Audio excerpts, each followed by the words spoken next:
Hey, Suzanne here with caregiverhaven.com. So we have a couple of really great questions again today, all on medications. And thank you for sending them in. Please keep sending them in because they're so important. And if you're having this problem, then somebody else is. And on top of that, I've seen these problems over and over again in my career as a physician assistant and as a patient advocate helping clients through the healthcare system. So here's our first question. Mom's memory got noticeably worse this year. Everyone keeps hinting it's dementia, but she started taking an over-the-counter sleep aid every night, plus a bladder medication. Now she's foggy and forgets basic stuff. She's also dry mouthed and unsteady in the mornings. I don't want to panic, but I also don't want to miss something fixable. Could meds be causing this? And this is from Rachel in Missouri. Rachel, you are not wrong here. I hate to tell you this, but yeah, it's probably the medication. You mentioned a symptom there. You mentioned a reason why she's taking a certain medication. Okay, let's get down to the dirty, as I say. You're going to ask about something called an anticholinergic medication. Anticholinergic.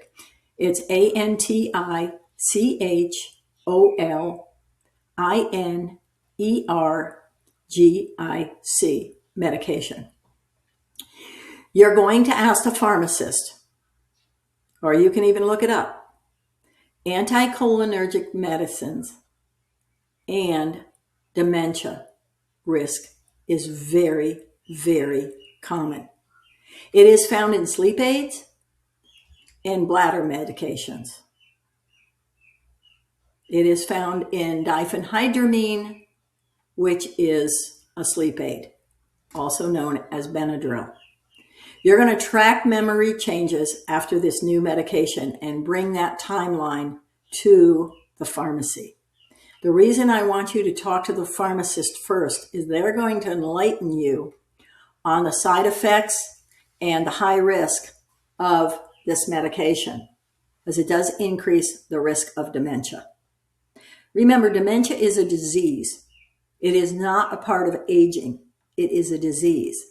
And the research is being done now to see if these medications are the culprit as to why the American population is on the rise of dementia versus if it's just something else. All right. It's a disease and what's causing it. So ask also if any of the medications are on the Beers criteria list, which the pharmacy will know about, and ask the pharmacist what alternatives are safer for her. Do a medication review with the pharmacist to catch interactions of everything that can worsen confusion in the senior. Another medication that can increase the risk of dementia, but also causes mild cognitive impairment, is something called gabapentin. Gabapentin is highly known for this. It is a drug that is a Scheduled 5 in many states, and it is not scheduled. It is not a controlled substance in other states. This drug causes mild cognitive impairment. So you have to look at that. It also causes dizziness, falls, and all the other stuff that goes with it. But it's for pain. So what I want you to do is take a list of everything, including the vitamins and minerals, over the counter to the pharmacy and say, let's talk about this. It is very important. Question number 2. Let's talk about this. Dad started a new allergy pill. Well, allergy pills make us tired. And now he's forgetting words and repeating himself. He also seems drier, sleepier, and more irritable. My sister is already saying this is dementia, but I keep thinking the timing is too perfect. He was fine 2 months ago. I'm not trying to deny reality. I just want to rule out meds before we label him. This is from Andre in Virginia. Andre, you're absolutely right. You look at timing. We always look at timing when somebody starts a new medication. And if Dad was fine 2 months ago and he's not fine now after taking this allergy pill, we're going to look at that as the culprit.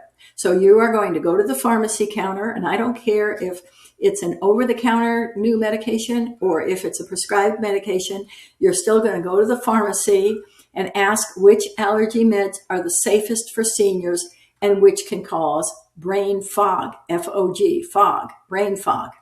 A lot of seniors are using this word now. A lot of caregivers are too. Brain fog is when they're just not thinking clearly. It is not the same as mild cognitive impairment. Mild cognitive impairment is a deeper kind of, the thoughts aren't clicking together. But brain fog is, they're not grasping their environment like they should be. Think of yourself not being able to see in fog, okay? All right, so that's the first step. Watch for the side effects after new medication, like the sedation, the dry mouth, and confusion. And these are going to matter, and keep track of these. Start tracking what and how long this medication is lasting in his body. He might be, if he's taking it in the morning and then he's perfect at night. Okay, so this medication is how many hours is it affecting him? Could he take a lesser dose, or could he take a lesser dose in the morning and then a lesser dose at night? Could you change it and he only takes it at night? These are all questions for the doctor. I can't answer them. You can't answer them. Pharmacist can't answer them. These are questions that have to go back to the doctor if this is a medication that has been prescribed to him. Request a de-prescribing conversation if the medication isn't truly needed or could be swapped out. These allergy things are, it's a whole nother way to explain, and I love explaining how allergies work and how I got so many people to work with their allergy medications only certain months of the year, and then they could go off it, and it was great.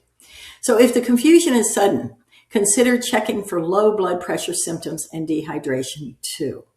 All right, I'm going to take a minute here and explain to you something about how these anticholinergics, which I've mentioned in the first question, work. I want you to understand. So in the brain, we have a bunch of pathways. These are nerves, and they connect with one another. And if you've ever gotten a song stuck in your head, then what that means is one memory or one part of that song is connected to another part of the song, is connected to another part of the song. And these connectors are really strong, and they're just holding on really tight. And so your brain just keeps repeating the same song over and over and over again, and you can't shake it out of your head unless you get another song, start listening to another song that will break that pattern, okay? It's the same thing with cognitive thought. I want you to think of it as a pathway. Now, all of us drive cars. We've all experienced traffic. I want you to think about your brain like a traffic pattern in your city. I want you to think about what would happen if the traffic lights all went out. The stop signs fell over. The yield signs fell over. Now you are stuck with no traffic patterns at all. The lights are gone. The stop signs are gone. And what happens is in the brain, you got these roadways, you got these pathways, but these connectors are gone. That is what, those connectors are called cholinergics. That's a name, the specific name of it is acetylcholine. But the anticholinergics, these drugs that are anticholinergics, are taking out the traffic lights. They're knocking down the stop signs. There's no connectors anymore. So when your mom asks you 1,000 times if she's ready for, is she going to have breakfast? The connector is not working anymore. She doesn't remember that she had it. The roadway that said you had breakfast and the one that says you're done eating doesn't work anymore. All right, the connectors are broken. So I want you to think of anticholinergics as a traffic signal that is broken. And now her pathways in her brain are all jammed up. They're not working anymore. On the opposite end, you got that song stuck in your head because that connector just won't snap out of its segment. It's got a pathway, it's got a segment, and then another pathway. And that connector, we can't break it, okay? and you keep that song in your head. I want you to think of your brain like that. These pathways, we don't want to destroy them. And these connectors are so important for us. They are so important to keep us thinking, our cognitive ability to remember, to build our memories, to keep our memories, to go through the thought process of what we need to do next. When we break these connectors, we're done. And that's the acetylcholine. And that's what the anticholinergics destroy. They've taken down all your traffic lights in your city. Okay, I hope that helped explaining this a little bit better for you, but it's so important that you understand that you have to take your medications to your pharmacy, and you have to get them to look at them and see if you've got any anticholinergics on there anymore. And you have to ask the doctor for safer alternatives. I really believe that. I really believe that. That is just one of the ways we destroy these connectors. I'll talk about others later on, but this is just one of the ways. Take care, and we'll talk soon and see you in the next video. I hope that helped. Bye-bye.